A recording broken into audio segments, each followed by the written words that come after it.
Hello and welcome back to the Palancar podcast, where we are diving into Christopher Paolini's inheritance cycle, starting with the first book, Eragon. In today's video, I'm going to be going over the fourth chapter, Fate's Gift. The last chapter that we went over, Eragon, Garrow, and Roran went back into Carvahall to go and see the traders, and they were trying to see whether or not the stone that Eragon found in the spine was worth anything, or if it had any kind of value to it. The trader that they went and saw, he performed a couple of tests on it and told him that he didn't really know what it was worth, or if it was any value, if it had any real value to it. Later on in that same day, in the evening time, they went and they listened to Brahm's story, which I covered in my last video. And at the end of Brahm's story, before they go back home, Garrow tells them that they need to consider themselves lucky because he had only heard that story twice in his life. And if the Empire had known that Brahm had recited it to them, then he would no longer be alive. Fate's Gift, Chapter 4. That same evening, they go back home, and Eragon decided that he was going to perform a couple of his own tests on the stone to see if he could find anything that Murloc didn't find. So he brings it out after everybody goes to bed. He has it in front of him, and he starts tapping on it with a hammer. He's measuring it. He's trying to see what's going on with it.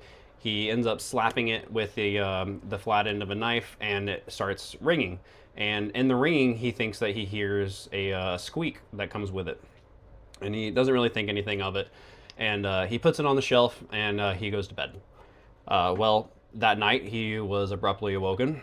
He heard constant squeaking noises. He really wasn't sure what was going on. He gets out of bed, and he starts looking around his room. He starts looking underneath his bed. He starts looking in his straw mattress to see if something may have crawled into it while he was sleeping.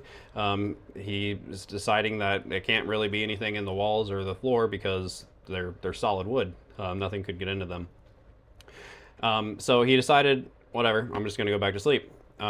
Goes and lays back down, goes back to sleep, and then again he's woken up. But this time he hears a lot more squeaking, a lot more rattling. It sounds like something is kind of like vibrating and reverberating back and forth on a piece of wood.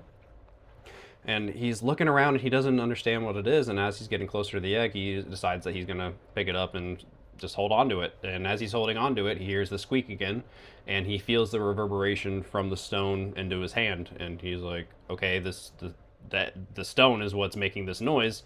I don't know what this thing is. I don't know where it came from. It's not even letting me sleep anymore. I'm getting rid of this thing in the morning. It stops squeaking, so he puts it back on the shelf and decides, I'm going to deal with this in the morning. I'm too tired for this right now. So he lays back down, and once again, the stone starts rocking, and it's squeaking, and it's making all kinds of racket and noise. And Eragon jumps up out of his bed, and he grabs a hunting knife that he keeps next to him as he sleeps. And as he stands up as he jumps up out of his bed, the stone falls off of the shelf and hits the floor. So he goes over to it and picks it up and sets it on his bed, and it's trembling and it's vibrating and it's squeaking constantly and it's making all kinds of tapping noises, and he has no idea what's going on. And as he's standing there, it cracks.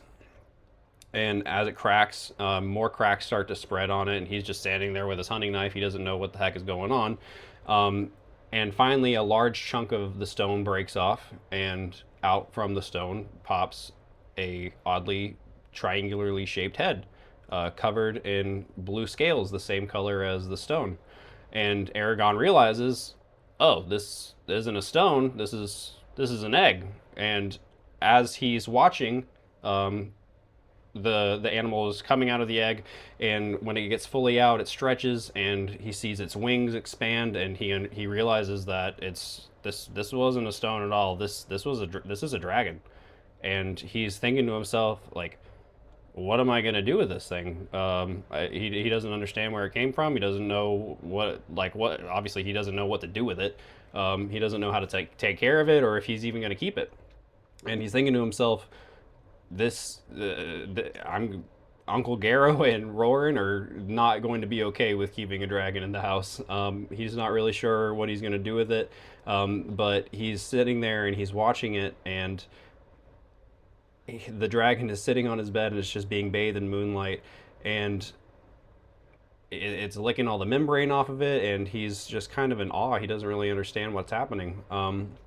This is actually one of the shorter chapters in this book. That is the end of the chapter, really. The next chapter is called Awakening, and it's going to go from the point from where the dragon comes out of the egg, and it's going to take it from there. This is going to be another really cool chapter. We're going to learn a lot, and we're going to see where this adventure takes Eragon. So I'm gonna actually just try to keep this video to this one chapter, and in my next one I'm gonna make it quite a bit longer because the next chapter is significantly longer. I'm really excited to get through these next couple of chapters and really get into this to the meat and potatoes of what we're gonna start seeing here with this series. All we got from here is up. It's going to keep getting better. I'm really looking forward to it. Hopefully you guys are too. Continue to watch along with me. If you have anything that you want to talk about, feel free to mention it down in the comments. Make sure you like the video and feel free to subscribe if you would like. Thank you so much for watching the Pallet Car Podcast. I'll see you guys in the next video.